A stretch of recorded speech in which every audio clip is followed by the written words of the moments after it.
Saya akan sebutkan sekarang akibat dari perbuatan dosa dan maksiat. Urutannya saya ambil dari buku Jangan Dekati Zina, ya, di halaman 18 dan seterusnya. Yang saya ambil juga dari buku Ad-Da' wa Dawa, dan sudah terjemahkan bahasa Indonesia ini, Ad-Da' wa Dawa. Jadi dosa-dosa kalau kita hitung banyak ya, dosa-dosa yang dilakukan oleh manusia. Kalau saya sebutkan tadi itu diantaranya banyak dosa. Durhaka pada orang tua dosa. Minum khamar dosa. Mencaci maki orang tua dosa. Kalau yang paling besar tadi apa? Syirik. Kemudian yang kedua, bid'ah. Kemudian dosa-dosa yang lain. Riba, orang makan riba dan bangga dengan ribanya. Kemudian musik dan lagu yang dilakukan oleh manusia. Kemudian juga tipu menipu dan segala macam lah. Kalau kita lihat perbuatan dosa ini nggak bisa dihitung sudah. Perbuatan dosa yang dilakukan oleh manusia sangat banyak, ratusan dosa besar. Antum bisa lihat Al-Kabair yang itu oleh Imam Adz-Dzahabi, itu ratusan dosa besar yang dilakukan oleh manusia. Perbuatan-perbuatan dosa. Dan ini kalau kita lihat banyak di Indonesia ini orang melakukan perbuatan dosa. Dan mereka nggak takut kepada Allah Taala. Padahal nabi-nabi dan rasul-rasul, terutama nabi kita Muhammad SAW, Allah sebutkan dalam Al-Quran, Inni akhafu in asaitu rabbi adzab yaumin azim. Rasulullah mengatakan, Inni akhafu in asaitu rabbi adzab yaumin azim. Sesungguhnya aku takut kalau aku berbuat maksiat kepada Allah. Takut kepada azab Allah yang sangat pedih nanti pada hari kiamat nanti. Di dunia akan diazab, belum lagi di akhirat. Kalau orang berbuat dosa sekarang ini, belum diazab, dia mati dalam perbuatan dosanya. Maka dia minum khamar, dia berzina, dia liwat, dia makan riba, atau durhaka pada orang tuanya, umpamanya. Tetap di akhirat akan diazab, di kubur akan diazab, di hari kiamat akan diazab. Bab yang harus kita ingat, bahwa kita pasti akan mati.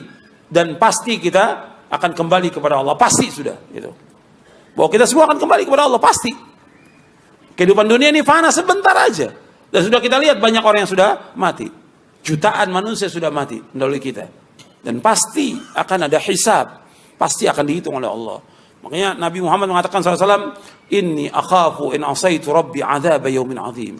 Aku takut kalau aku berbuat maksiat, Allah akan azab nanti di hari kiamat. Allah sebutkan dalam surah Al-An'am. Allah juga sebutkan dalam surah yang lainnya.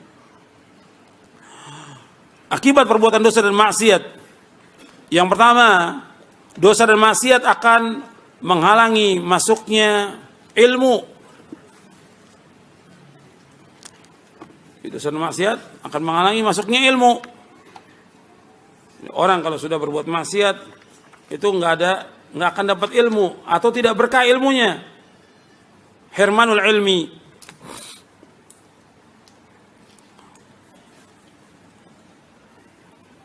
Imam Syafi'i saja rahimahullah yang hafal Quran, hafal hadis Nabi, hafal Muwatta Imam Malik, dia ada sedikit hafalannya berkurang, ngadu kepada Imam Waqi. Syakautu ila waqi'in su'a hifdhi fa arsyadani ila tarkil ma'asi wa'lam anna al-ilma nurun wa nurullahi la yuhda lil 'asi. Aku mengadu kepada Imam Waqi tentang jeleknya hafalanku.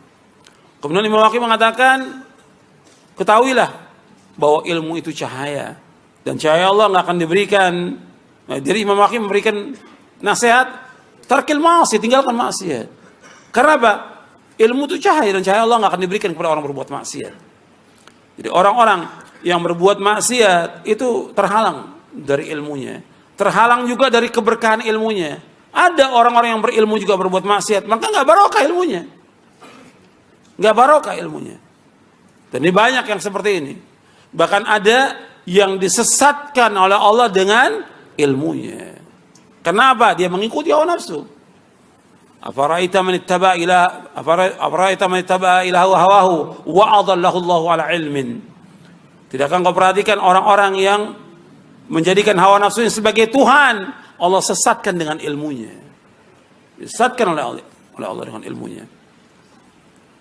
Makanya perhatikan bahwa orang yang berbuat maksiat terhalang dari ilmu. Makanya antum perhatikan tuh, ketika antum sudah berusaha untuk datang di majelis ilmu, untuk menghafal, mengulang hafalan ini, kok nggak dapat? Kok nggak bisa? Kok nggak paham? Dosa itu sebabnya, karena dosa. Coba antum renungi dosa apa yang melakukan? Dosa kepada orang tua, dosa kepada Allah, dosa juga kepada yang lainnya. Antum ingat tuh apa dosa yang antum lalaikan ini? Ada perbuatan yang wajib antum tinggalkan atau perbuatan yang wajib antum lalaikan atau yang lainnya. Perbuatan maksiat antum lakukan. Coba merenungi apa sih dosa yang saya lakukan? Kok sekian lama ngaji seperti itu aja, nggak ada perubahan. Ini karena dosa dan maksiat. Yang kedua, akibat perbuatan dosa dan maksiat yang kedua, dosa dan maksiat akan menghalangi barokahnya rezeki dan umur. Akan menghalangi barokahnya rezeki dan umur. Jadi kata Ibnu Qayyim, hirman rizq, terhalangnya rezeki. Hirman ar-rizq, terhalangnya rezeki. Ada satu hadis dhaif yang dibawakan oleh Imam Ibnu Qayyim dalam bukunya Ad-Da'wa Dawa ini, yaitu kata beliau, innal abda la yuhramu rizqu bidzanbi yusibuhu. Sesungguhnya seorang hamba terhalang dari rezeki dengan sebab dosa yang dilakukan. Tapi riwayat ini ada kelemahannya. Diriwayatkan Imam Ahmad dalam musnadnya, tapi ada kelemahannya di sini. Tapi kenyataan demikian kalau kita lihat. Artinya orang-orang yang berbuat maksiat itu barokah rezekinya nggak ada. Sekian banyak dia usaha, dia dagang, itu tetap aja ada yang diberikan kekayaan, tapi nggak barokah hartanya. Ada juga yang diberikan susah. Setiap usaha dagang mesti ada nggak berhasil. Usaha ini nggak berhasil. Usaha ini selalu gagal. Jadi sulit dia rezekinya. Mungkin dilihat, dia introspeksi, ini apa nih? Kok begini? Kok dagang setiap ini gagal? Usaha seperti ini. Kok pekerjaan, urusan rumah tangga berantakan segala macam. Ini lihat, ini apa yang masalah?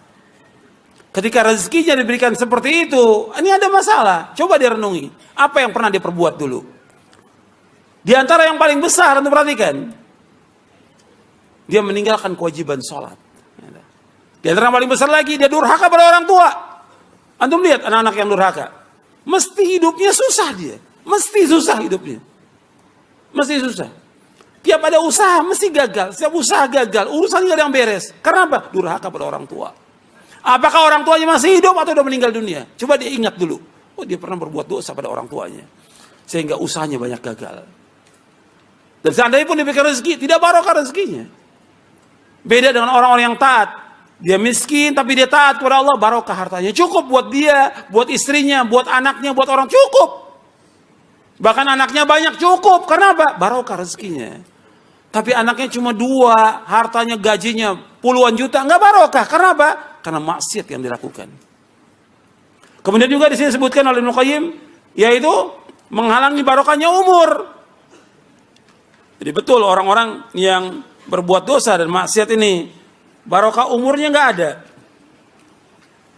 Umurnya panjang tapi nggak barokah.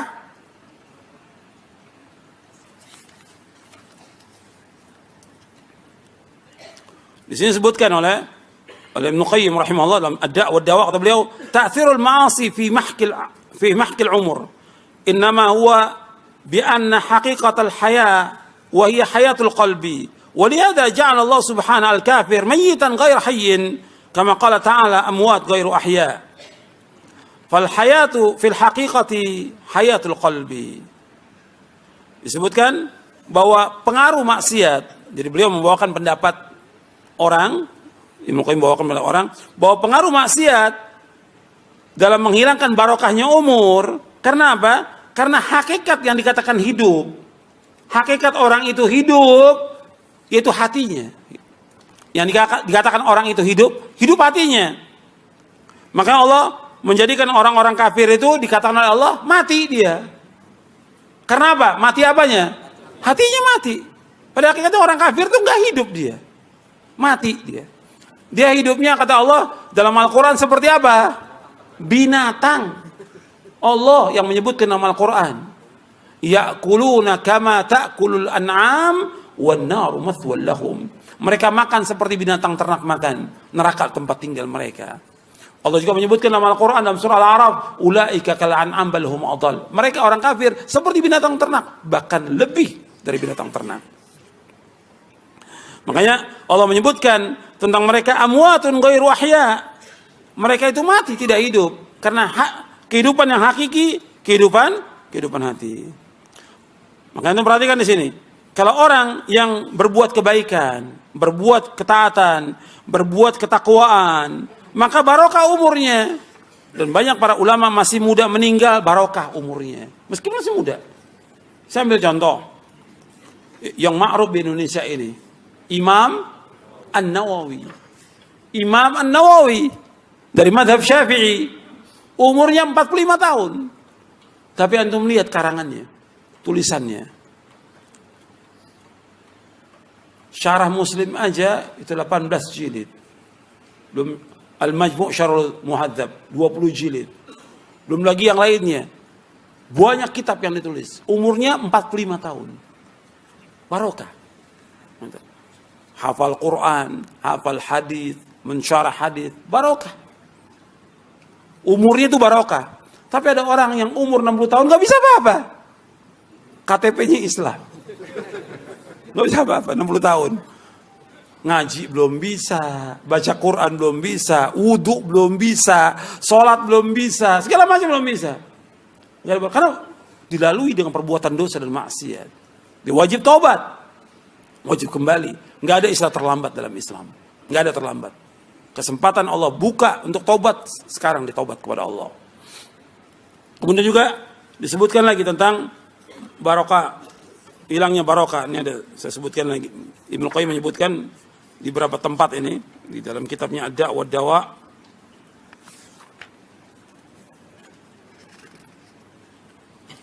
Bahkan beliau mengatakan begini, bahwa di antara hukuman berbuat maksiat anna tamhaqu barakatal umur wa barakatal rizq wa barakatal ilm wa barakatal amal wa barakatal ta'ah. Bahwa di antara hukuman orang berbuat maksiat yaitu menghilangkan barokah umur, barokah rezeki, barokah ilmu, barokah amal, dan barokah ketaatan. Hilang itu. Bahkan wabil jumlah, kesimpulannya, tamhaqu barakatad din wad dunya. Kesimpulannya orang yang berbuat maksiat, itu hilang barokah agama dan barokah dunia. Hilang barokahnya. Bahkan beliau mengatakan bahwa kehidupan manusia yang paling pokok adalah hatinya. Kata beliau, anna umral abdi wa muddatu hayati wala hayata liman arada 'anillah washtaghala bighairihi bal hayatul bahaim khairu min hayatihi. Bahwa umur seorang hamba itulah masa kehidupannya dia, dan tidak ada kehidupan bagi orang yang berpaling dari Allah. Tidak ada kehidupan bagi orang yang berpaling dari Allah dan sibuk dengan yang lainnya. Bahkan kehidupan binatang ternak lebih baik dari orang itu. Kenapa? Kehidupan manusia yang sebenarnya kehidupan hati dan rohnya. Maka tidak ada kehidupan bagi hati apabila dia tidak mengenal Allah, tidak mentauhidkan Allah, tidak taat kepada Allah. Nggak ada kehidupan bagi orang yang seperti itu.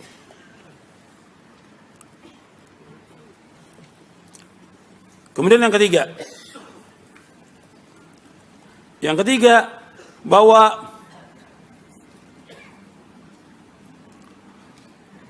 dosa dan maksiat menghalangi untuk berbuat taat kepada Allah.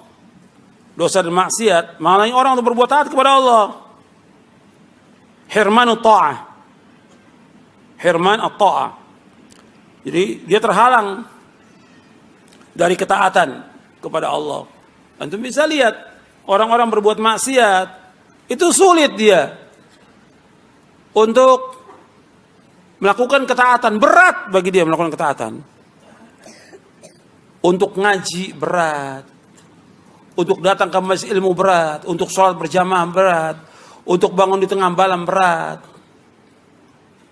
untuk berbuat sedekah berat, untuk melakukan ibadah haji atau umrah berat. Kenapa? Banyaknya maksiat yang dilakukan, berat dia.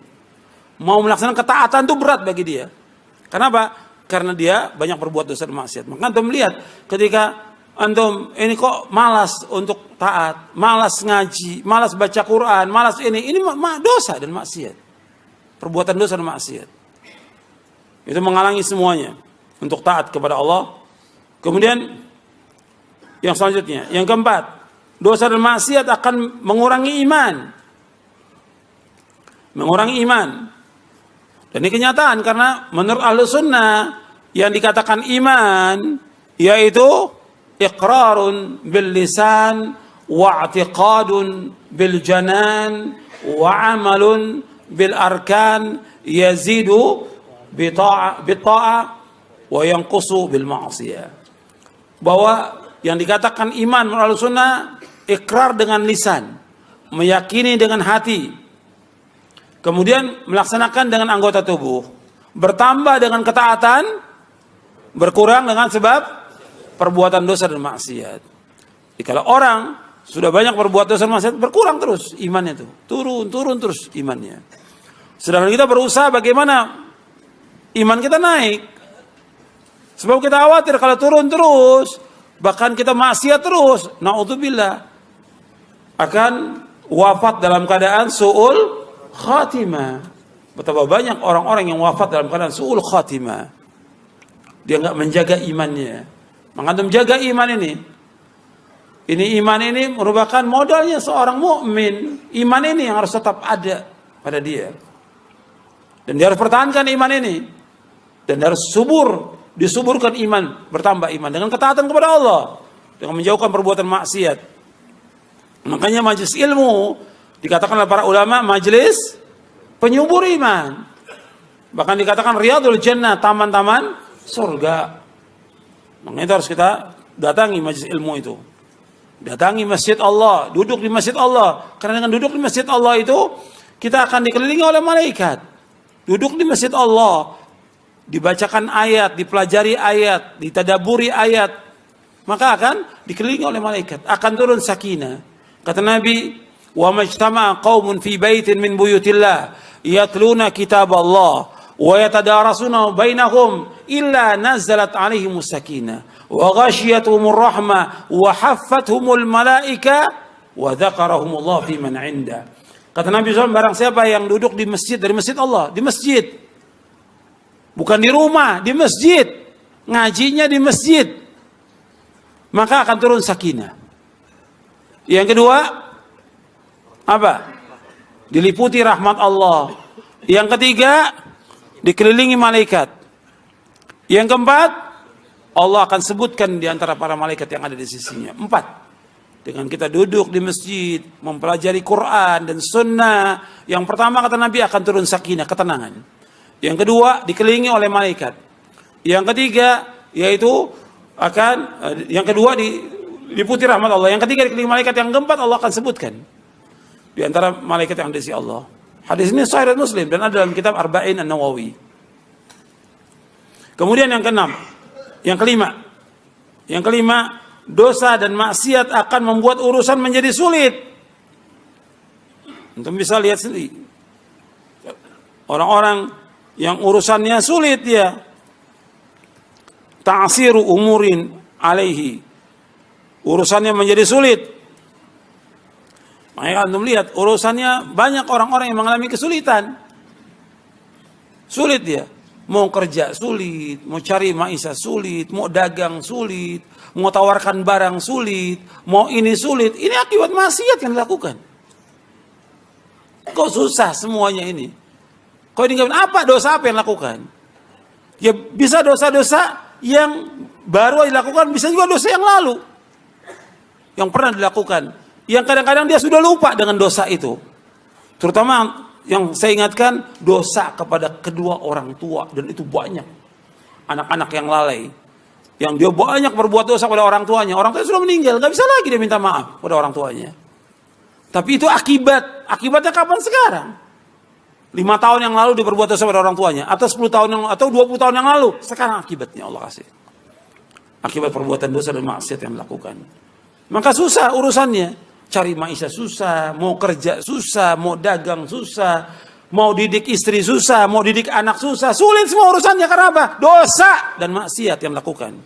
Dosa dan maksiat. Itu perhatikan, itu dosa dan maksiat. Membuat semua urusan jadi nggak beres. Nggak mudah. Makanya kita terus berusaha minta ampun kepada Allah dan doa kepada Allah agar dimudahkan urusan kita. Ya Hayyu ya Qayyum birahmatika astaghitsu aslih li sya'ni kullahu wa la takilni ila nafsi tarfatain. Ya Hayyu ya Qayyum, ya Allah yang Maha Hidup, yang berseri. Birahmatika astaghits, dengan rahmatmu aku minta tolong di saat sulit. Aslih li sya'ni kullahu, mudahkan semua urusanku ya Allah. Wa la takilni ila nafsi tarfatain. Jangan kau biarkan aku tidak ditolong oleh engkau meskipun hanya sekejap mata. Karena kita butuh kepada Allah. Butuh kepada Allah setiap detik nafas kita. Kita butuh kepada Allah setiap detik nafas. Karena kita nggak punya kemampuan apa-apa. Kita bisa duduk di tempat ini, yang tolong siapa? Allah. Nggak mungkin antum bisa duduk, saya bisa ngajar, bisa jalan ke tempat. Nggak mungkin kalau Allah nggak tolong. Kita nggak punya kekuatan la haula wala quwata illa billah. Itu harus kita ingat tuh. Semua kenikmatan yang Allah berikan kepada kita, Allah yang berikan. Bukan kehebatan kita, bukan kemampuan kita, Allah yang berikan. Saya bisa membacakan kepada antum ayat hadis karena Allah yang tolong kita. Antum bisa duduk, bisa nulis karena Allah yang tolong kita. Kaitkan semua nikmat Allah yang berikan. Wa ma bikum min ni'matin fa minallah. Semua nikmat yang Allah berikan, Allah yang berikan, bukan kita, bukan kebisaan kita, bukan kepintaran kita, bukan kepandaian kita, tapi semuanya Allah Subhanahu wa taala. Perhatikan itu. Bahwa kita nggak ada daya sama sekali. La haula wala quwwata illa billah. Kemudian yang selanjutnya. Yang keberapa sekarang? Yang keenam. Yang keenam, akibat dosa dan maksiat membuat hati selalu gelisah. Membuat hati selalu gelisah. Bahkan membuat hati menjadi kotor. Gelisah dan juga kotor hatinya. Dan itu bisa merasakan itu. Hati ini gelisah, nggak tenang, nggak nikmat, karena maksiat. Hati ini seperti ada kotorannya. Karena apa? Maksiat. Makanya Allah menyebutkan tentang orang yang bahagia, orang sukses, kata Allah apa? Qad aflaha man zakkaha wa qad khaba man dassaha. Sungguh bahagia, sungguh beruntung orang yang membersihkan hati. Membersihkan hati kata para ulama dengan apa? Dengan taat kepada Allah. Dengan menjauhkan maksiat. Wa qad khaba man dassaha. Dan sungguh rugi orang-orang yang mengotorinya. Mengotori dengan apa? Dengan perbuatan dosa dan maksiat. Dengan syirik, dengan bid'ah, dengan maksiat, itu hatinya kotor. Kotor. Makanya perhatikan, orang kalau sering gelisah, sedih, susah, dan segala macam, ini karena maksiat yang dilakukan. Semua akibat perbuatan dosa dan maksiat. Akibat maksiat. Maka orang beriman hatinya lebih tenang. Karena apa? Bergantung kepada Allah. Makanya orang yang beriman itu hatinya penuh dengan zikir kepada Allah, ingat kepada Allah. Selalu ingat kepada Allah. Selalu berzikir kepada Allah. Selalu berusaha bagaimana melaksanakan ketaatan kepada Allah. Maka tenang dan lapang dadanya. Dan banyak berbuat ketaatan, apa aja ketaatan. Berbuat baik pada orang tua, membantu orang yang susah, menolong orang-orang yang sulit, mengajarkan ilmu kepada umat, bersedekah dan yang lainnya. Tenang, lapang dadanya. Dikasih Allah.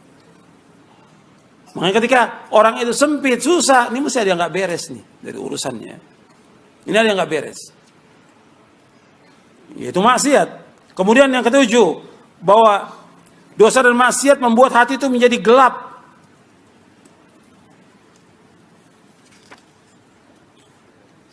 Bahkan bisa menutup hati, menjadi gelap hati itu. Nabi bersabda SAW dalam hadis yang hasan yang diriwayatkan dari sahabat Abu Hurairah radhiyallahu an. Nabi bersabda SAW, "Innal abda idza akhta khati'atan nuqitat fi qalbi nuqtatun sauda fa idza huwa naza'a wastaghfara wa taba suqila qalbuhu wa in ada zida fiha hatta ta'lu qalbahu wa huwa ar-ranu alladhi dzakara Allah ta'ala kalla bal rana ala qulubihim ma kanu yaksibun." Hadisnya saya sebutkan dalam buku Jangan Dekati Zina di halaman 16. Saya sebutkan, sesungguhnya seorang hamba apabila berbuat satu kesalahan, berbuat satu dosa, maka akan ditulis noktah hitam di hatinya. Tetapi jika ia menahan dirinya dari perbuatan maksiat, meminta ampun kepada Allah dan bertobat, maka hatinya pun akan bersih. Bersih kembali. Dan jika ia berbuat kesalahan lagi, berbuat dosa lagi, maka ditambah titik hitam di hatinya. Sehingga titik hitam itu memenuhi atau menguasai hatinya. Itulah yang Allah sebutkan ran dalam surah Al-Mutaffifin ayat 14. Kalla bal rana ala qulubihim ma kanu yaksibun. Tidak sekali-kali, bahkan apa yang mereka telah perbuat telah menutupi hati mereka. Ini hadis diriwayatkan, hadis ini hasan riwayat Tirmidzi, Ahmad, Al-Hakim, Ibnu Majah dan Ibnu Hibban. Kata Tirmidzi rahimahullah, kata Imam Tirmidzi, hadis ini hasan sahih. Imam Hasan Al-Basri mengatakan, dosa dan maksiat itu membuat hati menjadi buta, lalu menjadi mati. Waliyatubillah. Itu disebutkan dalam tafsir Ibnu Katsir. Jadi hati itu menjadi buta dan nanti mati. Waliyatubillah. Ibnu Qayyim juga bahas dalam kitabnya Ighathatul Lahafan, hati itu ada hati yang mati, ada hati yang sakit, ada hati yang hidup. Dan itu perlu pembahasan tersendiri tentang masalah hati itu, berkaitan dengan tazkiyatun nufus. Kemudian yang kedelapan, dosa dan maksiat menyebabkan timbulnya perbuatan maksiat berikutnya. Antum bisa rasakan kalau orang berbuat maksiat, itu mesti akan timbul maksiat berikutnya. Annal ma'asi tazra'u amthalaha wa yuwallidu ba'daha ba'dha. Bahwa maksiat itu akan menimbulkan yang sejenisnya dan menimbulkan maksiat berikutnya. Seperti orang berbuat syirik. Kalau orang berbuat syirik, dia akan melakukan perbuatan syirik berikutnya. Sekarang satu syirik dilakukan, nanti besok syirik yang lain dilakukan. Dari satu syirik ke syirik yang lainnya.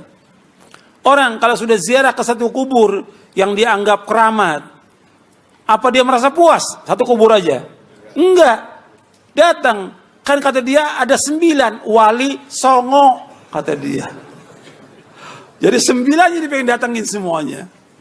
Satu syirik menimbulkan syirik berikutnya.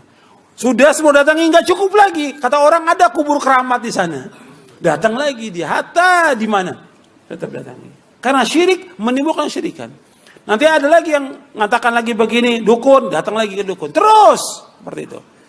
Bidah juga demikian, perbuatan bidah. Orang sudah berbuat satu bidah, nggak cukup, nggak puas, bidah lagi lakukan. Nanti setan bisikin lagi, berbuat bidah. Jadi merupakan lingkaran setan. Lingkaran setan. Antum lihat orang berbuat bidah, nggak cukup cuma satu bidah. Makanya nggak ada toleransi kepada bidah, nggak ada.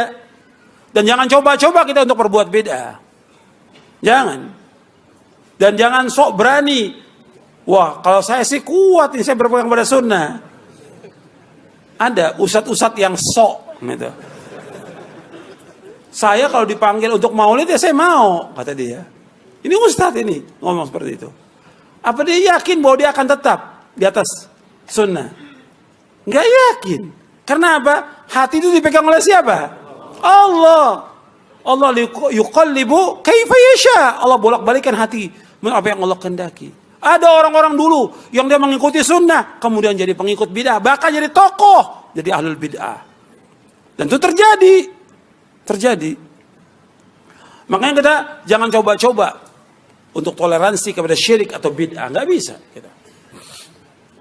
Karena akan menimbulkan apa? Perbuatan bid'ah berikutnya.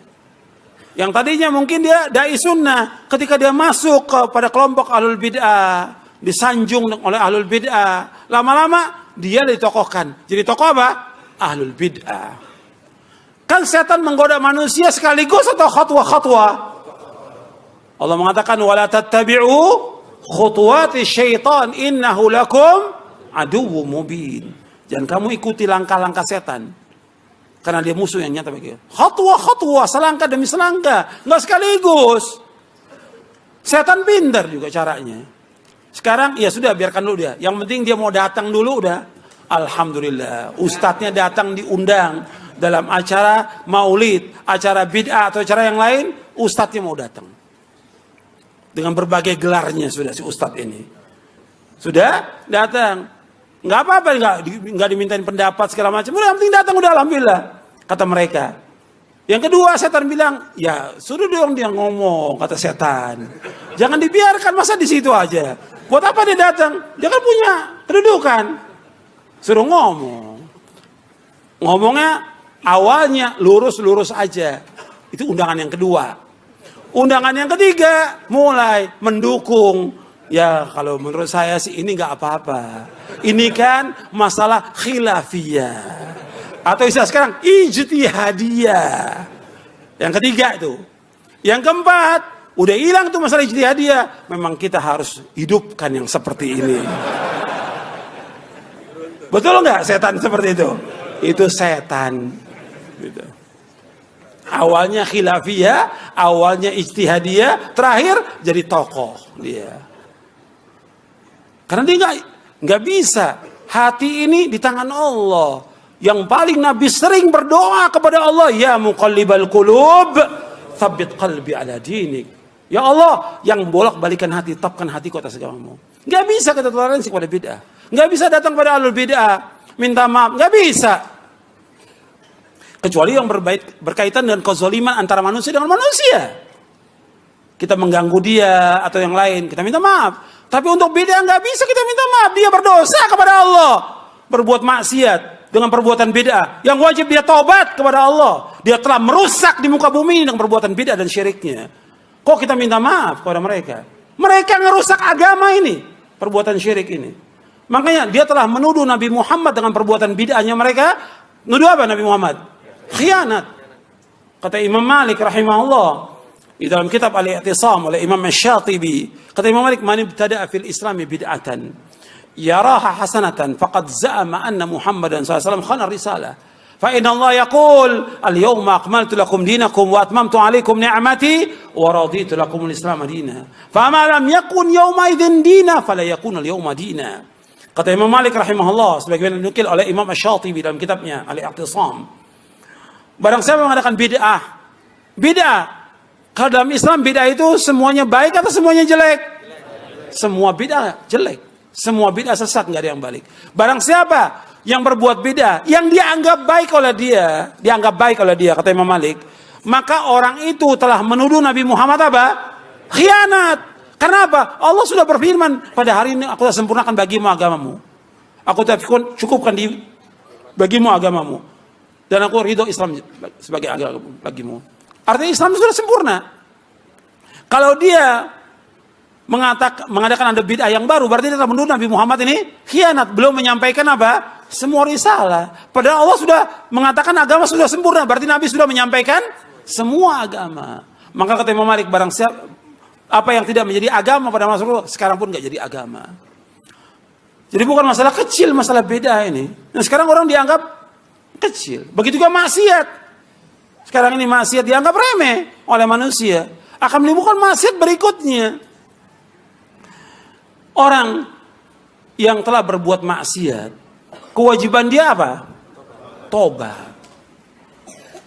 Secara akal yang waras, pantas nggak dia dimunculkan di podium, dikenalkan kepada manusia?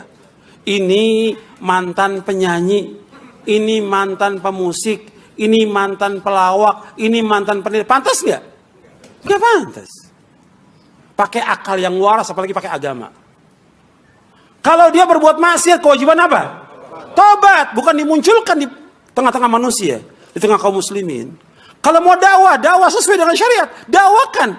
Ada radio, ada TV, kita dakwakan. Orang mau dapat hidayah, silakan. Orang mau tetap sesat, silakan. Allah mengatakan dalam Al-Quran, "Faman syaa'a falyu'min wa man syaa'a falyakfur." Barang siapa mau iman, silakan. Mau kufur, silakan, kata Allah. Bukan kita mencari masa dengan memunculkan orang-orang yang berbuat maksiat. Gak boleh dalam Islam.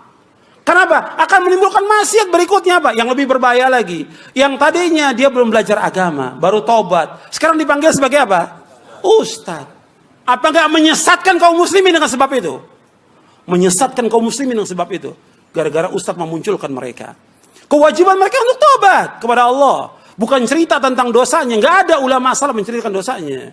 Kalau dikatakan, kan pernah sahabat menceritakan tentang zaman jahiliyah. Di depan siapa? Rasulullah SAW. Apa sama hati kita dengan hatinya para sahabat? Hatinya para sahabat khairu qulubin nas. sebaik-baik hati manusia yang nggak ada lagi. Allah ciptakan manusia seperti sahabat, nggak ada. Pada zaman dahulu nggak ada, dan nggak ada lagi sampai hari kiamat orang seperti sahabat. Khairun nas, sebaik-baik manusia. Kita nggak akan sama dengan para sahabat.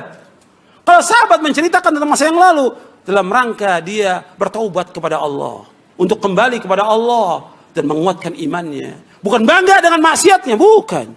Bukan bangga dengan jahiliyahnya, bukan. Mereka tinggalkan semua perbuatan jahiliyah itu. Dan di hadapan Rasulullah tegur ketika mereka ada kekeliruan dan salah. Tapi mereka orang yang terbaik di muka bumi. Dan mereka dijamin dengan apa? Sorga. Kita dijamin nggak? Nggak dijamin. Makanya jangan dibanggakan ketika orang berbuat maksiat. Taubat, nggak ada masalah taubat. Kita gembira dengan orang bertobat. Dan mudah-mudahan taubatnya istiqamah. Tapi dimunculkan depan orang nggak benar yang seperti itu. Menceritakan tentang kisahnya yang lalu. Kok diceritakan dosa kepada orang? Para ulama salaf paling takut kalau disebutkan dosa. Kamu dulu pernah berbuat dosa. Takut para sahabat. Takut juga para ulama salaf. Karena apa? Takut ketika dia menceritakan dosa itu diwafatkan oleh Allah pada saat itu. Maka matinya dalam keadaan apa? Su'ul khatimah. Antum melihat penjelasan Imam Ibn Rajab Al-Hambali dalam kitabnya Jami' al-Ulum wal Hikam. Kata beliau bahwa al-khawatim mirath as-sawabiq. Al-khawatim, akhir kehidupan seseorang itu tergantung daripada apa? Yang dahulu dia apa? Berbuat apa dia dulunya? Itu akhir kehidupannya dia. Kalau dia berbuat taat, itu akhirnya insya Allah taat. Tapi kalau maksiat terus maksiat, apa kita yakin orang-orang seperti itu kemudian dia istiqomah dalam tobatnya?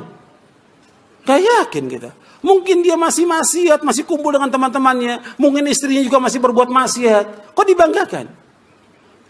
Kenapa nggak kita munculkan ulama, talibul ilm yang saleh, yang taat untuk dakwah? Kok kenapa ya orang-orang yang mantan-mantan seperti ini disuruh untuk dakwah? Ini ngerusak agama. Ngerusak agama yang seperti ini. Kenapa? Orang awam akan manggil mereka sebagai apa? Ustaz, karena mereka nggak punya ilmu. Orang yang berdakwah tanpa ilmu, ini menyesatkan lebih banyak daripada mengajak manusia kepada kebenaran. Syaratnya dakwah itu apa? Ilmu. Dalilnya. Dalil. Allah sebutkan dalam surah Yusuf. Surah 12 ayat 108. Bahwa dakwah harus dengan ilmu. Dalam surah Yusuf ayat 108 Allah berfirman, "Qul hadhihi sabili ad'u ila Allah ala basiratin ana wa man ittaba'ani wa subhanallahi wa ma ana minal musyrikin." Qul hadhihi sabili, katakan ini jalanku. Ini caraku, ini manhajku. Ad'u ila Allah, aku mengajak manusia ke jalan Allah. Ala basirah, dengan dasar ilmu dan keyakinan. Ana wa man tabi, aku dan orang mengikuti aku. Wa subhanallah, maha suci Allah, wa ma ana musyrikin. Aku tidak termasuk orang berbuat syirik. Dakwah harus dengan ilmu. Dan dakwanya Allah sebutkan di sini, ad'u ilallah. Kata para ulama, kalimat ad'u ilallah dua, perhatikan itu.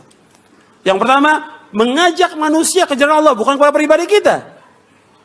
Bukan mengangkat kita. Bukan orang supaya ta'assub dengan kita, nggak boleh. Tidak boleh.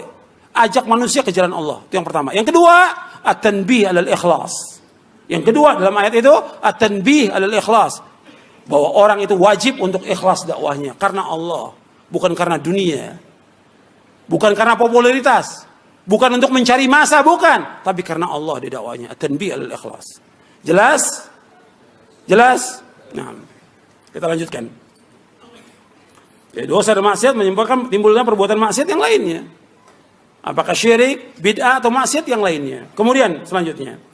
Yang kesembilan, mendatangkan kehinaan di dunia dan di akhirat. Bahwa orang yang berbuat dosa dan maksiat itu akan mendatangkan kehinaan di dunia dan di akhirat. Hina dia. Orang berbuat maksiat itu mesti hina, nggak mungkin tidak. Dihinakan oleh Allah. Dihinakan oleh manusia. Dihinakan oleh keluarganya karena maksiat. Allah menyebutkan dalam surah Al-Hajj ayat 18. Di dalam Ad-Da' wad-Dawa disebutkan oleh Ibnu Qayyim, "Wa man yuhinillahu fama lahu min mukrim." Dan barang siapa yang dihinakan oleh Allah, maka tidak ada yang dapat memuliakannya. Wa man yuhinillahu fama lahu min mukrim. Dan barang siapa yang dihinakan Allah, maka tidak ada yang dapat memuliakan dia.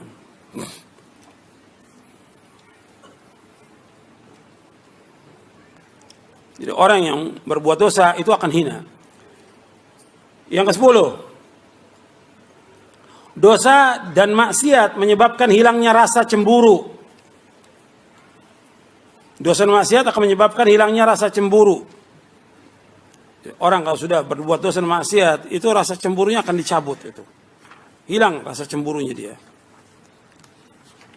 Antum bisa lihat sendiri, ya.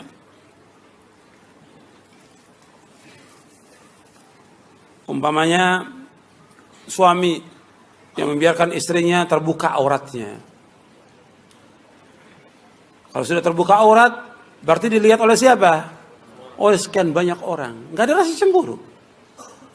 Ini perbuatan maksiat, terbukanya aurat.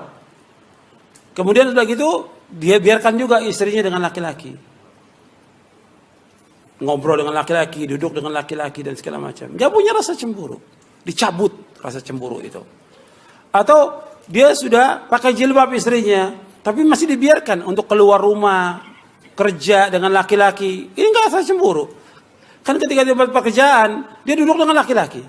Ngobrol dengan laki-laki, makan dengan laki-laki, pulang bersama laki-laki. Di mana rasa cemburunya dia? Hilang itu. Makanya itu akibat perbuatan dosa dan maksiat.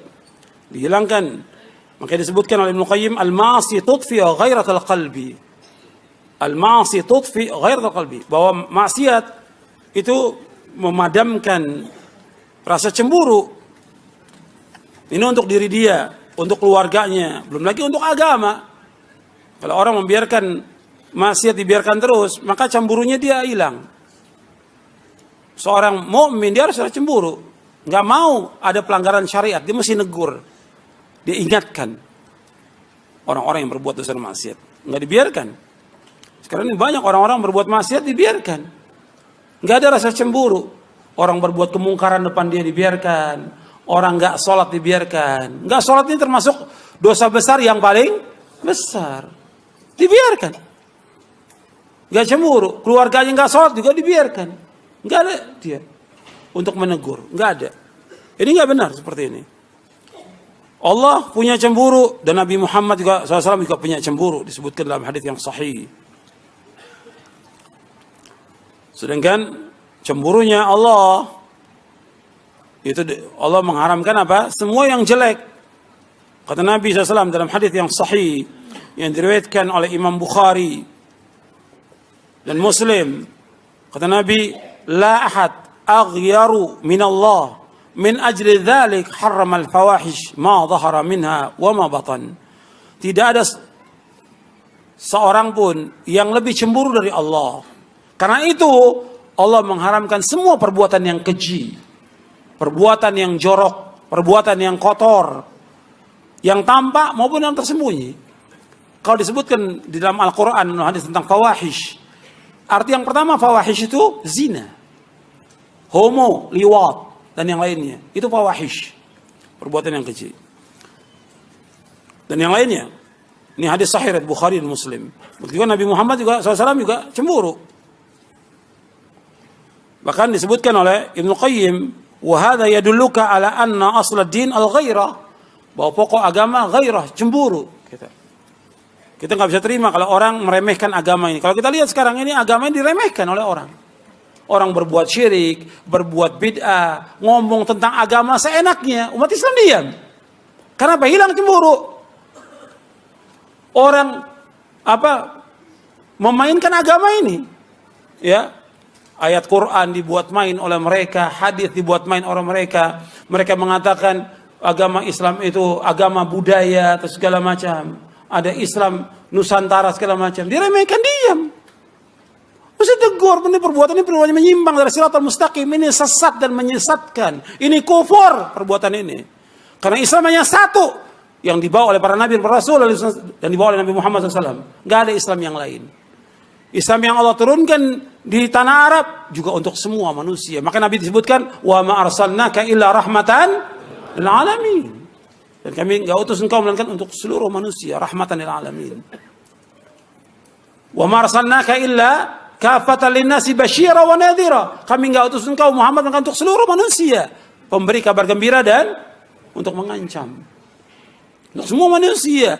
Enggak ada Islam Arab, Islam Indonesia enggak ada. Ini kalimat-kalimat yang dibuat oleh beberapa tokoh ini menyesatkan dan kufur. Nggak boleh kita diam, harus terus diingatkan. Karena apa? Tujuan mereka dengan adanya Islam Nusantara untuk apa? Untuk melestarikan apa? Kesyirikan, melestarikan bid'ah, melestarikan maksiat dengan kalimat itu. Selanjutnya, yang ke-11, yaitu membuat terbiasa berbuat maksiat. Orang kalau sudah berbuat maksiat, dia akan terbiasa berbuat maksiat dan menganggap remeh perbuatan maksiat. Membuat terbiasa berbuat maksiat dan menganggap remeh perbuatan maksiat. Itu disebutkan oleh Ibnu Qayyim rahimahullah. Orang kalau sudah berbuat maksiat, maka dia nggak merasa lagi bahwa itu maksiat, dianggap satu hal yang biasa. Seperti contoh orang yang tidak sholat, dianggap biasa kan di kantor-kantor, di kampus-kampus, di pasar, di masyarakat. Orang nggak sholat dianggap biasa, dianggap dia tidak berdosa. Dan ini perbuatan mungkar yang paling mungkar, perbuatan dosa yang paling besar. Meninggalkan sholat, dosanya lebih besar dari dosa zina. Meninggalkan sholat lebih besar dosanya daripada dosa mencuri. Lebih besar meninggalkan sholat. Disebutkan oleh para ulama, bahkan hukuman orang yang meninggalkan sholat berat hukumannya. Kalau menurut mazhab Syafi'i dibunuh. Pemerintah harus membunuh orang-orang yang nggak sholat itu. Pemerintah. Atau dipenjara sampai dia taubat. Kalau sekarang kan dibiarkan di kantor-kantor orang nggak sholat, dibiarkan sambil ketawa ngobrol, dibiarkan aja. Mesti tegur. Kalau antum sebagai seorang mukmin, antum tegur. Nggak boleh dibiarkan di kantor, di pasar, di kampus, di mana aja. Itu harus tegur. Begitu juga yang di rumah, nggak boleh dibiarkan ada umpamanya pembantu yang nggak sholat, nggak boleh. Itu harus dipecat, nggak boleh. Ada nggak sholat, harus sholat dia. Atau supir nggak sholat, nggak boleh. Dia wajib sholat karena nggak ada keberkahan dalam rumah tangga orang yang nggak sholat itu. Nggak ada keberkahan, nggak ada cahaya rumahnya orang yang nggak sholat itu. Karena Nabi menyebutkan wassolatu nurun, sholat itu cahaya. Ya, perhatikan tuh, itu dianggap biasa sekarang di mana-mana. Bahkan orang itu biasa aja diajak sambil ketawa. Dia tinggalkan sholat itu. Mesti kita ingatkan dengan cara yang baik, ingatkan. Saya sebutkan ancaman dan hukuman bagi orang yang meninggalkan sholat dalam buku Sebaik-baik Amal adalah Sholat. Saya jelaskan di situ. Kemudian yang ke-12, mendatangkan petaka dan siksa. Bahwa dosa mendatangkan kerusakan, petaka dan siksa seperti yang kita lihat sekarang ini.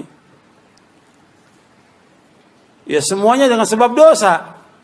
Makanya ketika orang mendapatkan segala macam cobaan, ujian, siksa, petaka, ya dengan sebab dosa. Allah berfirman dalam surah Asy-Syura ayat 30, "Wa ma asabakum min musibatin fabima kasabat aydikum wa ya'fu an katsir." Apa saja musibah yang menimpa kalian disebabkan dosa-dosa kalian, dan Allah banyak memberikan maaf. Semua kerusakan yang ada disebab, seperti dalam surah Ar-Rum, Allah berfirman. Kalau tadi dalam surah Asy-Syura, dalam surah Ar-Rum, "Dhaharal fasadu fil barri wal bahr bima kasabat aydin nas." Bahwa tampak kerusakan di daratan dan di lautan dengan sebab apa? Perbuatan tangan manusia, dosa manusia terjadi kerusakan di muka bumi ini. Dosa manusia, maka banyak petaka, banyak siksa yang Allah turunkan dengan sebab dosa. Maka harus mereka itu berpikir, ini dosa apa yang dilakukan sampai banyaknya terjadi petaka, musibah yang menimpa bangsa ini. Itu akibatnya kerusakan, ya, akibatnya dosa dan maksiat yang mereka lakukan. Kemudian selanjutnya yang ke-13, dosa dan maksiat menghitamkan wajah dan membuat hati menjadi keras. Sebab punya pengaruh, orang yang berbuat maksiat itu punya pengaruh terhadap hatinya, terhadap dirinya, terhadap wajahnya. Disebutkan Ibnu Qayyim. Punya pengaruh. Saya ambil contoh dari sekian banyak contoh. Tadi orang yang nggak sholat, Anda bisa lihat wajahnya orang nggak sholat. Meskipun dia putih, tapi gelap dia. Orang-orang yang mencaci maki sahabat, orang Syiah, antum lihat, jelek mukanya.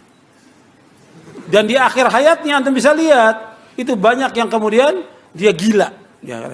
Orang-orang yang mencaci maki sahabat, orang-orang Syiah, yang mencaci maki, dan ini terbukti. Sepanjang sejarah sampai hari ini, terbukti. Jelek mukanya. Dan saya pernah lihat orang, tokohnya di Indonesia. Dulu, 30 tahun yang lalu. Tokohnya di Indonesia, 30 tahun yang lalu. Ya, nggak tahu, sebagian mungkin belum lahir ya. 30 tahun yang lalu. Itu kelihatan dia orangnya, ya orang Arab, ganteng dia. Tapi begitu dia mulai mencaci maki sahabat, kelihatan. Hitam. Seorang tetangga yang juga seorang syekh ngomong sama saya. Antum lihat itu. Saya udah bertetangga dengan dia bukan sehari dua hari, puluhan tahun. Antum lihat sekarang dia, mukanya jelek dia. Dengan sebab perbuatan. Betul, terbukti itu. Belum lagi nanti di akhir hayatnya gila rata-rata. Karena mencaci maki sahabat, dosanya dosa apa? Dosa besar. Orang yang terbaik di muka bumi ini, yang menyampaikan agama kepada kita, para sahabat radhiyallahu ajmain, dengan mencaci maki sahabat, dosa besar. Kalau dia mencaci maki tiap hari, terus tambah dosa dia. Tambah rusak hatinya, tambah rusak tubuhnya, tambah rusak juga mukanya. Dia dosa pengaruh kepada kehidupan manusia. Belum lagi kepada keluarganya. Dosa punya pengaruh kepada istri, kepada anak. Ulama salaf saja, ulama salaf. Ketika dia berbuat dosa, dia bilang, ini apa yang salah? Kok seperti ini istri saya yang lawan saya? Kok begini kendaraan saya ini? Biasanya nurut, nggak nurut. Kenapa? Dosa yang dilakukan oleh dia. Itu perhatikan tuh, dosa dengan sebab dosa. Punya pengaruh. Kepada diri kita punya pengaruh, kepada istri punya pengaruh, kepada anak punya pengaruh. Dosa dan maksiat. Selanjutnya, makanya disebutkan pengaruh dosa dan maksiat ini di samping merusak hati dan juga merusak semuanya, membuat kehinaan. Imam Abdullah Ibn Mubarak mengatakan begini, Ra'aitu dzunuba tumitul quluba wa qad yurithu dzulla idmanuha wa tarku dzunubi hayatul qulubi wa khairun li nafsika isyanuha wa la afsara ad-din ila al-muluku wa ahbaru su'in wa ruhbanuha. Kata Imam Abdul Mubarak, sungguh aku melihat dosa-dosa telah mematikan hati dan terus-menerus melakukan perbuatan dosa akan mendatangkan kehinaan. Meninggalkan dosa adalah kehidupan bagi hati dan sangat baik bagi kamu untuk meninggalkannya. Dan tidak ada yang merusak agama melainkan raja-raja, penguasa-penguasa, ulama-ulama yang jelek dan para ahli ibadah yang tidak berilmu. Disebutkan oleh Ibnu Qayyim dalam kitabnya Ad-Da'wa ini. Kemudian selanjutnya, yang ke-14. Yang ke-14, bahwa dosa menghilangkan rasa malu. Jadi orang berbuat dosa, itu hilang rasa malunya. Gak punya rasa malu. Ya orang yang terbuka auratnya, itu gak punya malu dia. Telanjang. Kan kadang-kadang orang berpikir, di zaman modern ini, semakin telanjang, semakin maju, kata mereka gitu. Kalau semakin maju, mestinya sapi lebih maju. Karena sapi telanjang. Ya, telanjang dia. Terbuka auratnya. Gak punya rasa malu. Dicabut rasa malunya. Dan banyak orang seperti itu. Kemudian kadang dia cerita tentang perbuatan dosanya. Gak punya malu. Orang yang ceritakan masa lalu dosanya itu gak punya rasa malu. Dicabut rasa malunya. Kok orang gak punya rasa malu dimunculkan di podium. Cerita tentang dosa. Ini bagi agama ini perbuatan jelek. Maksiat. Menurunkan azab. Mestinya ditutupkan. Sampai kata para ulama, uktum hasanatika kama taktum sayyiatika. Tutup perbuatan baikmu sebagai kamu menutup perbuatan jelekmu. Kalau enggak, perbuatan jeleknya dia apa? Diceritakan. Akhirnya orang yang dengar kepengen enggak? Kepengen. Ini namanya mujahir. Kata Nabi, kullu ummati mu'afan ilal mujahirin.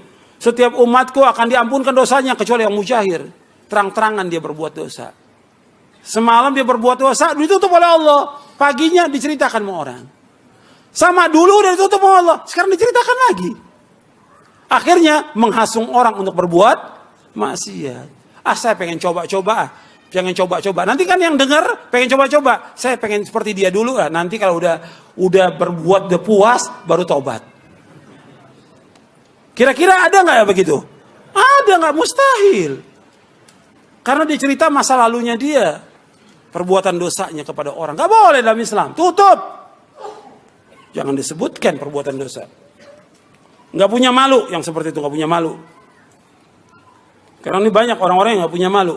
Ya, orang kayak korupsi, bangga dia dengan korupsinya, sogok menyogok di pinggir jalan ya, dilihat oleh orang, nggak punya malu. Banyak lagi orang berbuat riba dan segala macam lah. Kalau kita lihat banyak perbuatan maksiat yang orang nggak punya malu, nggak punya malu. Ini puluhan.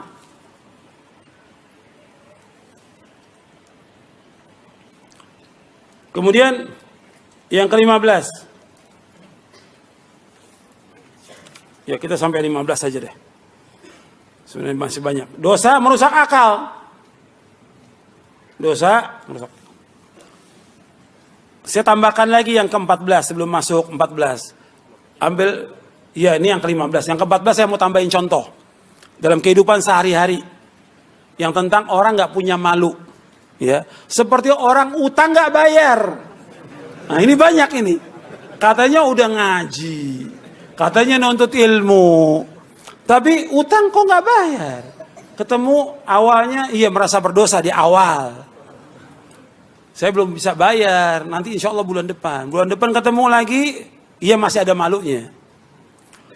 Bulan ketiga lagi, udah gak malu. Gitu. Ketemu biasa aja, gak ngaku dia punya dosa tuh, punya utang gak. Bulan keempat, ya udah, nganggap biasa aja. Dan seperti itu yang terjadi. Iya tidak? Iya nyata itu sih. Nyata. Gitu. Jadi gak punya malu dia. Utang pada A, utang pada B, utang pada C, gak bayar. Dan gak punya malu. Gak boleh dalam Islam. Kalau dia utang dia sebutkan. Afwan atau maaf saya belum bisa bayar. Mungkin gak bulan ini, ya 6 bulan akan datang. Memang gak punya, mau diapakan. Kalau yang memberikan utang dia orang yang kaya, dia lihat orang ini miskin gak mungkin dia bayar, bebaskan. Seperti Allah sebutkan dalam surah Al-Baqarah. Wa in kana dhu usratin fanadhiratun ila maisarah wa an tasaddaqu khairun lakum in kuntum ta'lamun. Seandainya orang mengalami kesulitan, nggak mampu untuk bayar, kamu berikan tempo sampai dia lapang. Kalau kamu sedekahkan, lebih baik buat kamu. Kalau sedekahkan baik, jika kamu mengetahui. Disuruh oleh Allah berikan tempo. Tapi orang yang diberikan tempo, ya dia harus tahu dong. Diberikan tempo, ya harus bayar. Yang namanya utang harus bayar. Karena berat hukumannya di mana? Di dunia dan juga di akhirat. Di dunia Nabi nggak mau sholatkan orang yang berutang. Nabi nggak mau sholatkan. Sholat jenazah, Nabi nggak mau sholatkan. Di akhirat itu lebih berat lagi hukumannya. Bahkan orang yang mati syahid diampunkan semua dosanya kecuali apa? Utang. Tuh, perhatikan tuh. Banyak orang yang nggak punya malu nih, utang nggak bayar dan nggak minta maaf kepada orangnya lagi. Yang ke-15, dosa merusak akal. Makanya antum lihat orang-orang yang berbuat dosa itu akalnya rusak dia. Ya syirik, nggak berpikir yang waras. Gimana batu disembah, pohon disembah, cincin dibilang bisa mendatangkan manfaat. Akalnya di mana? Jimat bisa menjaga dia dari malapetaka. Ini akalnya nggak waras. Orang udah mati datangi sambil nangis-nangis minta disebutkan namanya, minta rezeki, minta jabatan. Akalnya di mana? Akalnya itu. Makanya kalau kita lihat orang-orang yang berbuat syirik nggak waras akalnya dia. Atau datang ketika dia mau pemilu, nah mulai datang tuh. Mau pemilu, atau pemilihan partai, atau yang lainnya, atau jabatan, mulai datang tuh. Dicari dah kuburan yang paling keramat sama dia. Atau yang dikubur penjahat di situ. Karena apa? Untuk jabatan, akalnya gak waras. Semua mesti minta kepada siapa? Kepada Allah. Yang mendatangkan maslahat Allah, yang menghilangkan musibah dan petaka hanya Allah. Allah sebutkan dalam Al-Quran. Anda mau lihat ayatnya. Yang pertama dalam surah Al-An'am. Atau Al-An'am aja, baru beberapa ayat ya. Sebab manusia ini mesti dijelaskan dengan dalil. Kadang-kadang sudah dengan dalil masih ditolak juga. La haula wala quwwata illa billah. Sudah dengan dalil masih dibantah sama kiainya. Untuk melihat di ayat 18, ayat 17. Wa yamsaskallahu bidurrin fala kashifa lahu illa hu wa yamsaska bi khairin fa huwa ala kulli syai'in qadir. Apabila Allah menimpakan kesulitan, bahaya, musibah, petaka, fala kashifa lahu illa hu, enggak ada yang bisa menghilangkan bahaya, musibah, petaka kecuali siapa? Allah. Wa yamsaska bi khairin, apabila Allah mengenakan kepada kalian kebaikan, fa huwa ala kulli syai'in qadir, Allah Maha berkuasa atas segala sesuatu. Semuanya Allah yang dapat menghilangkan, enggak ada yang lain. Mesti datangnya kepada siapa? Kepada Allah, bukan kepada kuburan. Sampai datang kepada kadang-kadang ditanya orang yang paling sakti, atau nenek-nenek, atau yang lainnya. Sampai ada yang ibadah, dibawa sesaji, supaya urusannya itu beres, ke Nyai Roro Kidul di sini, Pelabuhan Ratu. Akalnya di mana? Nggak waras akalnya. Coba, bawa sesaji, motong sapi, motong segala macam sudah di sana. Sampai yang sudah punya gelar doktor, insinyur, mau bangun, mesti motong apa? Motong apa? Ayam, apa lagi? Sapi kepalanya ditanam. Apa hubungannya antara kepala dengan bangunan? Akalnya nggak waras. Ini merusak akal, maksiat merusak. Ini perbuatan apa? Syirik, merusak akal. Yang kedua, bid'ah.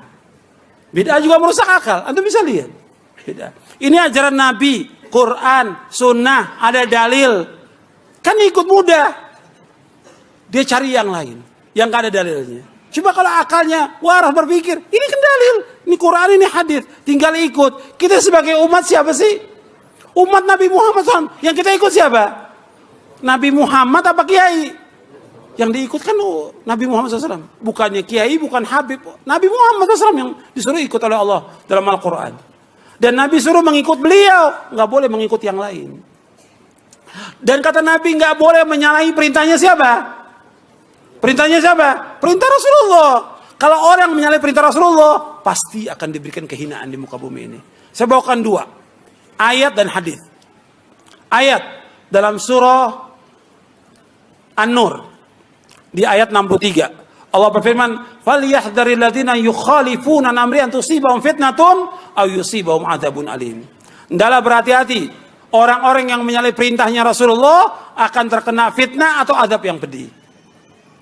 Menyalahi perintah Rasulullah, enggak taat kepada Rasulullah, tidak ikut Rasulullah, berbuat bid'ah, maka akan terkena fitnah. Yang kedua, azab yang pedih.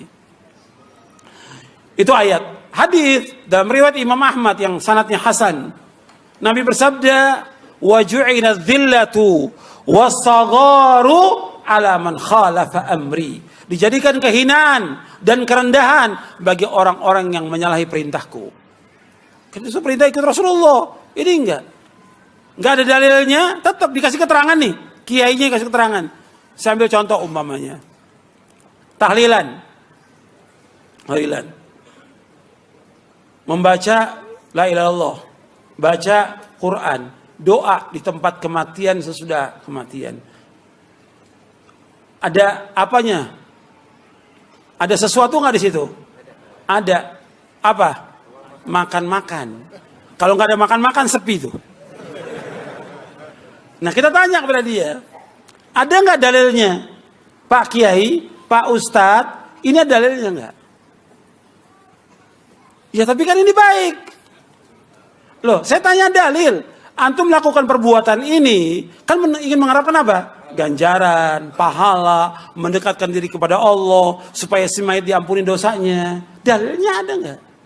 Ya pokoknya ini baik. Kok pokoknya ini baik? Loh kita tanya dalilnya ada apa tidak? Kalau nggak ada jangan diikut. Kan Nabi bersabda, man amila amalan laysa alaihi amrun fahuwa raddun. Bahkan kebalikannya para sahabat ijma'. Kata para sahabat, kunna na'udul ijtima'a ila ahlil mayyit wa san'ata at-ta'ami ba'da dafni minan niyaha. Kami para sahabat telah ijma'. Ijma'in sahabat ma'sum. Kami telah ijma' berkumpul-kumpul di tempat kematian dan makan-makan tempat kematian termasuk meratap. Meratap hukumnya apa? Haram. Berarti nggak boleh. Ini coba dalil ada, nggak mau ikut dalil, mengada-ada. Kalau ditanya lagi, pernah nggak sahabat mengerjakan? Nabi nggak pernah mengerjakan. Padahal di zaman Nabi, anak-anak Nabi meninggal. Nabi masih hidup. Kecuali satu, Fatimah. 6 bulan setelah Nabi wafat baru meninggal. Fatimah radhiyallahu anha. Kemudian, waktu Nabi meninggal, nggak ada sahabat mengadakan tahlilan untuk Nabi Muhammad SAW. Kemudian tabi'in begitu juga. Hatta Imam Syafi'i, nggak ada. Secari di semua kitab Imam Syafi'i, nggak ada Imam Syafi'i mengadakan tahlilan. Contoh, dari ribuan contoh bid'ah yang mereka lakukan. Nggak ada. Jadi mereka mengada-ada. Meskipun mereka berpikir, ini dalil Quran mesti diikut. Maka cara berpikirnya nggak benar. Kemudian maksiat. Maksiat banyak ini. Yang membuat orang itu nggak waras. Yang halal ada, yang haram. Ini minuman halal. Dia minum khamr. Kemudian istri halal. Dia cari zina.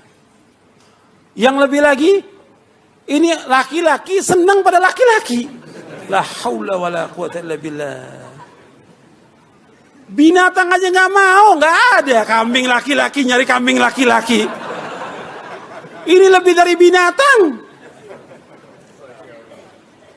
Nyata nggak sekarang? Sekarang orang berusaha untuk ngangkat dibela tentang masalah gay ini, homo, liwat. Tadi saya sebutkan tentang azabnya, pedih azabnya. Ini udah nggak waras, akalnya nggak waras. Perempuan senang dengan perempuan, ini nggak waras. Laki senang dengan laki, gitu. Masa orang akan berbicara, anak kecil ngomong, kalau gitu lebih waras kambing. Masa lebih waras kambing? Kenapa? Kambing nggak mau sama laki-laki, kambing maunya sama perempuan. Ini kok laki-laki senang sama laki-laki? Ini kenyataan. Maksiat merusak akal. Belum lagi yang lainnya. Dari ribuan maksiat, ini saya contoh, karena ini yang lagi hangat dibicarakan. Iya. Iya.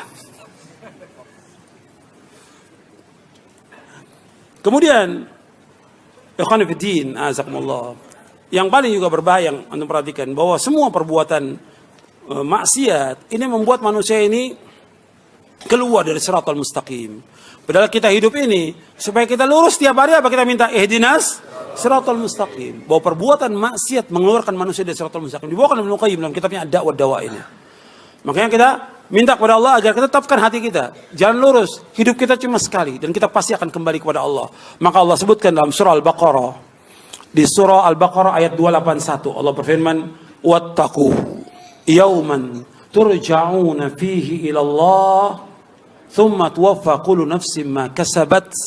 Wahum la yudhlamun. Wattaqu yawman turja'una fihi ilallah. Adalah kalian takut. Bertakwa kepada Allah. Kepada satu hari yang kalian semua dikembalikan kepada Allah. Semuanya manusia ini. Dari zaman Nabi Adam sampai nanti manusia yang terakhir akan dikembalikan semua kepada Allah. Kemudian disempurnakan mereka. Amal-amal mereka yang baik dan yang buruk. Semua tuwaffa kullu nafsin ma kasabat. Wa hum la yudhlamun. Dan mereka enggak dizalimi. Tetap akan dihisab semuanya. Dan kita akan mesti seorang yang beriman takut kepada Allah. Sebagaimana takutnya para anbiya wa rusul alaihi wasallam. Sebagaimana Nabi bersabda, sebagaimana Allah berfirman tentang Nabi Muhammad SAW, Inni akhafu in asaitu rabbi adzab yaumin azim. Sesungguhnya aku takut kalau aku berbuat maksiat, Allah akan azab di hari pembalasan. Surah Al-An'am ayat 15. Kemudian juga di surah Az-Zumar ayat 13. Inni akhafu in asaitu rabbi adzab yaumin azim. Aku takut kalau aku berbuat maksiat akan diazab oleh Allah dengan azab yang pedih. Kalau Nabi demikian takutnya, apalagi kita mesti takut kepada Allah. Maka yang terakhir saya ingatkan kepada saya dan kepada antum semuanya, yang pertama kita bertaubat kepada Allah atas semua dosa. Semuanya, tolong perhatikan dan tolong dengarkan. Kita ini semua banyak dosa, saya dan antum sama. Nabi bersabda, kullu bani Adam khata' wa khair khata'in at-tawwabun. Setiap anak Adam pernah berbuat salah, pernah berbuat dosa. Yang terbaik dari yang berbuat dosa yang bertaubat kepada Allah. Kita ini banyak dosa, banyak maksiat. Taubat kepada Allah dengan taubatan nasuha. Jangan kita ulangi lagi. Dengan 3 syarat taubat atau 4 syarat taubat. Yang pertama kita hilangkan, berhenti dari perbuatan dosa. Apa aja dosa yang kita lakukan? Apa aja? Apakah ghibah, namimah, mengadu domba orang, memfitnah, menuduh, mengambil hak orang lain, menzalimi orang lain, atau yang lainnya? Taubat kepada Allah. Tinggalkan perbuatan dosa itu. Yang kedua, yaitu kita menyesal atas perbuatan dosa. Yang ketiga, yaitu kita mempunyai tekad yang bulat, tekad yang kuat, jangan sampai mengulangi lagi perbuatan dosa itu. Kemudian yang keempat, apabila berkaitan dengan hak anak Adam, kita kembalikan. Kalau kita pernah mukul, pernah kita mengambil barangnya atau pinjam uangnya, kembalikan. Kembalikan. Sebelum kita wafat, sebelum kita akan dituntut sampai hari kiamat nanti. Kembalikan.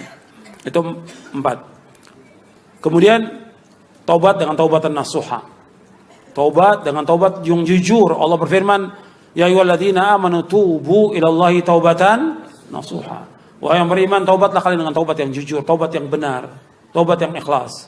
Dan disuruh kita segera bertaubat, nggak boleh tunda. Wasari'u ila maghfirati min rabbikum. Segera kalian menuju ampunan Allah. Yang kedua, takwa kepada Allah. Bertakwa kepada Allah di mana saja kita berada. Takwa. Merasa takut dengan Allah, melaksanakan ketaatan kepada Allah, menjauhkan maksiat, dan juga merasa diawasi oleh Allah.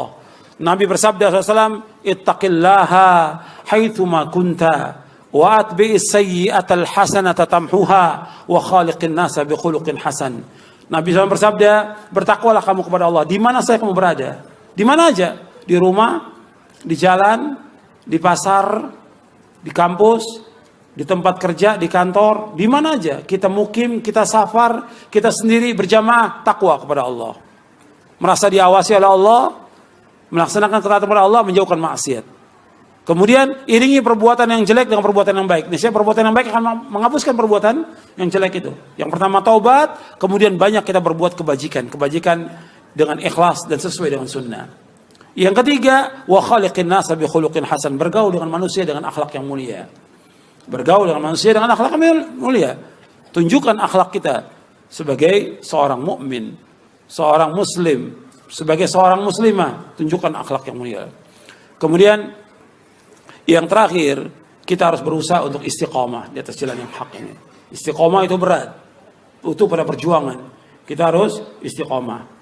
Jadi ikhwan fillah, azakumullah, ini yang bisa saya sampaikan, mudah-mudahan bermanfaat dan dapat kita amalkan. Mudah-mudahan Allah menetapkan kita di atas Islam dan sunnah, mengampuni dosa-dosa kita dan menuju kita ke jalan yang lurus. Wassalamualaikum warahmatullahi wabarakatuh.